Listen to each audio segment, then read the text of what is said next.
what may or may not have been, may have influenced the text of this mighty book. What about just plain hearing?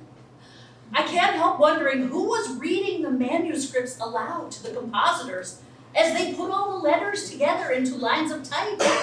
Probably not the most skilled people in the room. And how good was the writing? I think we already know the answer to that. It must have been noisy in the printing house, right? Take our own title, Hawkes and Handsaws.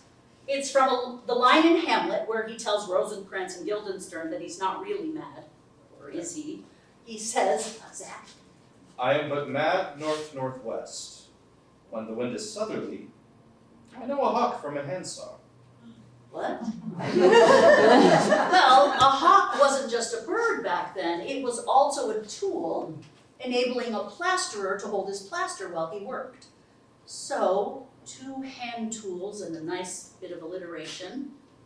Okay, maybe a bit weak in a passage full of sky metaphors. Another bird beginning with H might have worked better. So, consider this. There was a common bird in Elizabethan England called a Handsaw. Chloe is English.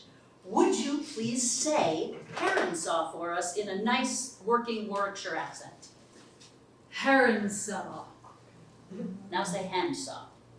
Handsaw. One more time. Handsaw. Handsaw. Thank you.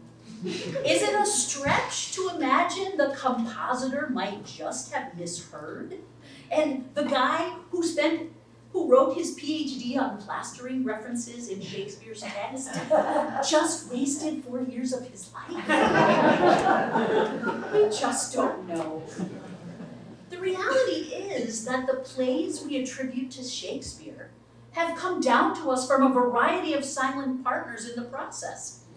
Editors who chose the versions to use as sources, those responsible for casting off, minimum wage printing house readers, the compositors who had to make everything fit between the lines, not to mention scribes, drunk actors, dead clowns, censors, secretaries, bookkeepers, and the company managers who made the plays ready for new audiences with fresh tastes, and monarchs with new laws.